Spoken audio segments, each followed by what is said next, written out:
sécurité sociale. Donc, suppression du forfait social sur l'épargne salariale pour l'ensemble des entreprises qui emploient moins de 50 salariés. Donc, ça concerne l'intéressement, la participation et le plan d'épargne salariale.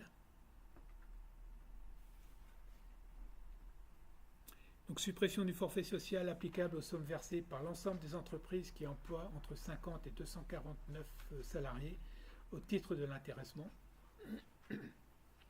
Et application d'un taux réduit 10% pour les sommes versées par les entreprises pour l'acquisition de titres émis par l'entreprise ou par une entreprise incluse dans le périmètre du groupe. Et donc, entrée en vigueur, ce sont les sommes attribuées à compter du 1er janvier 2019. Donc, même si c'est un intéressement qui est calculé sur un bilan qui clôture en 2018, les versements de l'intéressement correspondant qui seront versés en 2019 bénéficient de cette mesure d'exonération du forfait social.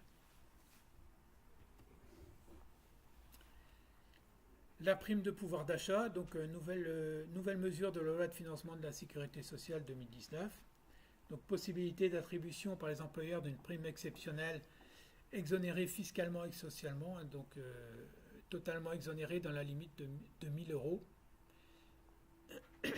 Même si le montant est supérieur, on est exonéré jusqu'à 1 000 euros. Donc pour les salariés dont la rémunération est inférieure à 3 fois la valeur du SMIC, calculée sur un an sur la base de la durée légale du travail, donc pour une base de 152 heures, donc 35 heures par semaine. Le montant de la prime peut être modulé, et par contre, elle doit être versée entre le 11 décembre 2018, donc c'est la date de l'annonce, et le 31 mars 2019. Pour bénéficier de l'exonération, il faut que ça concerne les employeurs qui sont soumis à l'obligation d'affiliation à l'assurance chômage, les entreprises contrôlées par l'État, les EPIC, les SEM, les SEM des collectivités territoriales, les IEG, les chambres de métiers, les services industriels et commerciaux gérés par les CCI, également Orange, qui est un régime particulier.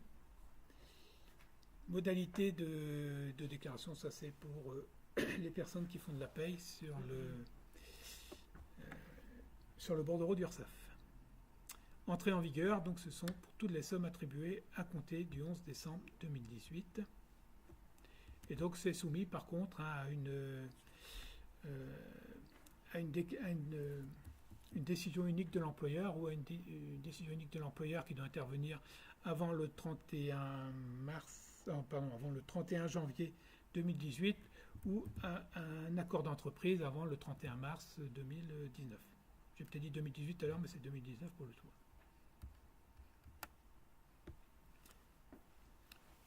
Exonération salariale sur les heures supplémentaires et complémentaires. Donc ça aussi, c'est une nouvelle mesure de loi de financement de la sécurité sociale pour 2019.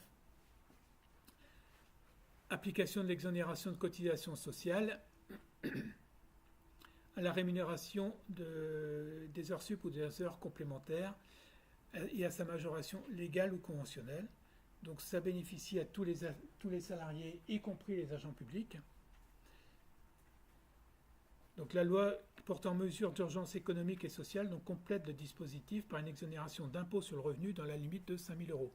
Oui, donc ça c'est la mesure d'exonération de cotisation sociale, c'est une mesure qui était déjà prévue initialement dans la loi de finances de la sécurité sociale. Et donc la loi sur la mesure d'urgence économique a rajouté une exonération d'impôt qui n'était pas prévue au départ sur ces heures sup et ces heures complémentaires, donc dans la limite de 5 000 euros.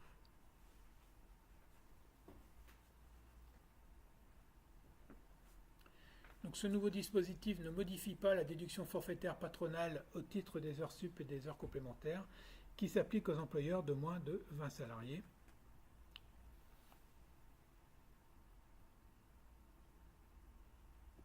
Donc dans la loi de finances de la sécurité sociale de 2019, la mesure d'exonération de cotisation sociale devait s'appliquer à partir du 1er septembre 2019. Et donc la loi de mesure d'urgence économique et sociale a avancé cette date au 1er janvier 2019. Donc c'est une mesure qui, au moins partiellement, aurait dû s'appliquer en cours d'année, donc à partir du 1er septembre, et donc qui est avancée au 1er janvier 2019 et complétée par une exonération d'impôt sur le revenu.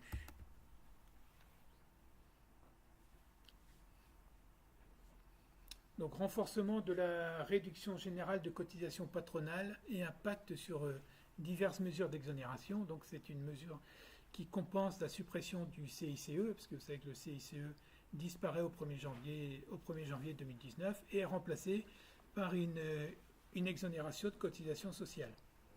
Donc au 1er janvier 2019, extension de la réduction aux contributions patronales de retraite complémentaire à GIRC-ARCO, donc 6,01 points. Imputation de la réduction sur les cotisations du régime général de retraite complémentaire et retraite complémentaire selon le taux de cotisation afférent. Au 1er octobre 2019, extension de la réduction aux contributions patronales d'assurance chômage, 4,05. Donc deux formules de calcul s'appliquent en 2019. Un coefficient de base qui correspond au périmètre au 1er janvier 2019, applicable toute l'année, et un coefficient complémentaire qui correspond à la contribution d'assurance chômage à compter du 1er octobre 2019.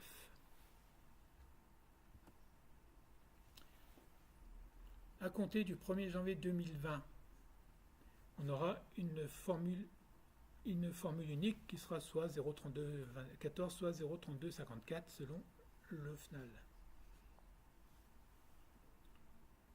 Donc c'est une mesure qui s'applique à compter du 1er janvier pour partie et à compter du 1er octobre pour la partie Pôle emploi. Impact sur les autres exonérations. Donc les associations intermédiaires, les ateliers et chantiers d'insertion, sauf les employeurs publics, l'apprentissage, les contrats de professionnalisation, donc demandeurs d'emploi d'au moins 45 ans, pour eux, suppression de ces exonérations et bénéfice de la réduction générale renforcée intégrale dès le 1er janvier 2019. Pour les CUI, CAE, sauf pour les employeurs publics toujours, suppression de l'exonération et bénéfice de la réduction générale dans les conditions de droit commun, donc en deux temps, 1er janvier et 1er octobre. Pour les aides à domicile, élargissement de l'exonération aux mêmes cotisations que celles concernées par la réduction générale, y compris retraite complémentaire et assurance chômage, exonération totale jusqu'à 1,2 SMIC annuel, puis dégressive jusqu'à 1,6 SMIC annuel.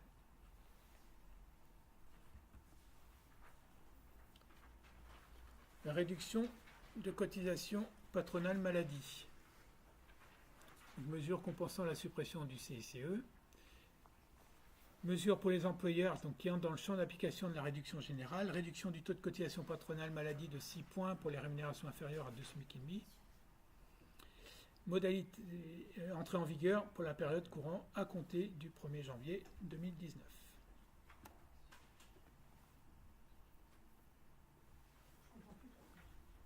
Utile au contrôle, donc contrôle d'URSSAF.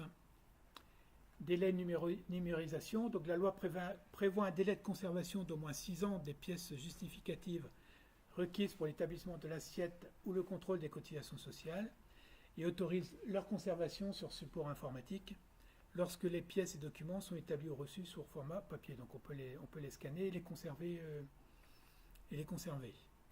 Donc un arrêté viendra préciser les modalités de numérisation des documents établis ou reçus sur support papier.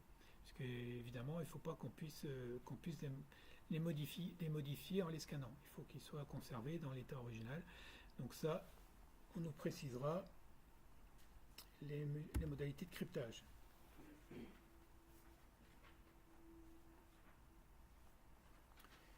Donc, prolongation de la période contradictoire. Donc la période contradictoire, qui est théoriquement de 30 jours, peut être prolongée sur demande du cotisant, reçu avant l'expiration du délai initial, donc ça laisse un délai de réponse un petit peu plus long. Donc ça entre en vigueur également à partir du 1er janvier 2019. Modulation de la sanction.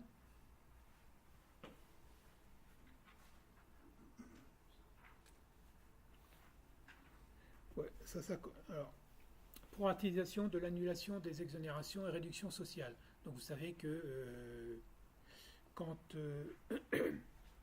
au cours d'un contrôle d'URSSAF, qui se passait mal, notamment lorsqu'il y avait pouvait y avoir des requalifications de prestataires auto-entrepreneurs en salariat, ça remettait en cause la totalité des réductions ou exonérations dont on pouvait bénéficier, notamment Fillon, CICE. Là, c'est une mesure en fait favorable favorable aux cotisants puisqu'il y a une mesure de proratisation de l'annulation des exonérations. Donc si l'infraction est hors circonstances aggravantes, l'annulation peut être modulée en cas de requalification d'un sous-traitant salarié. Donc c'est un sous-traitant qui travaille exclusivement pour l'entreprise, hein, dès lors que la dissimulation ne représente pas plus de 10% de l'activité de l'entreprise. Donc 10% du chiffre d'affaires de l'entreprise. Le ratio appliqué est le rapport entre le double de la rémunération éludée et le montant total des rémunérations versées aux salariés de l'entreprise sur la période concernée. Donc ça limite un petit peu la casse en cas de requalification. Donc minoration et augmentation de la majoration de redressement. Donc les majorations de redressement de 25 et 40% peuvent être minorées de 10 points en cas de paiement intégral de la dette dans les 30 jours ou plan d'échelonnement accepté par l'organisme. Elles sont en revanche majorées de 20 points, soit 45 et 60% en cas de situation de récidive dans les 5 ans. Donc on a là des majorations qui varient en fonction de la situation de l'entreprise. Récidive, elles sont augmentées de 20 points.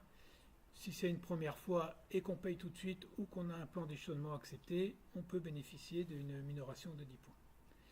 Et donc c'est une mesure qui entre en vigueur pour les contrôles en cours au 1er janvier 2019, mais ça reste soumis à l'apparition d'un décret d'application.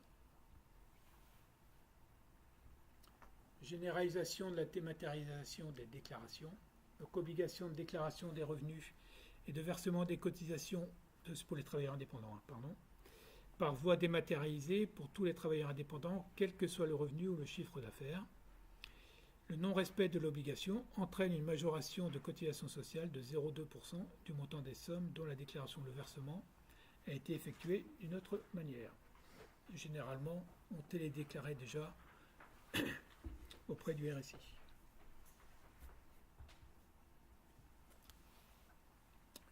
Nouveau bénéficiaire de l'ACRE, donc c'est l'aide à la création pour les chômeurs. Aide pour les chômeurs à la création et reprise d'entreprise. À compter du 1er janvier 2019, tout créateur d'entreprise peut bénéficier de l'aide aux chômeurs créant ou reprenant une entreprise, alors qu'avant il fallait être obligatoirement chômeur, il fallait être inscrit au chômage pour pouvoir bénéficier de l'aide. À partir du 1er janvier 2019, tout créateur peut bénéficier de l'aide. Donc sont supprimées les conditions d'éligibilité, excepté la condition de ne pas avoir bénéficié de l'ACRE dans les 3 années précédant la création de l'activité et celle d'avoir le contrôle effectif de l'entreprise. Donc il faut quand même que le créateur ait le contrôle effectif de l'entreprise et qu'il n'ait pas déjà bénéficié de l'ACRE au cours des 3 années précédentes. Donc entrée en vigueur 1er janvier 2019. Voilà.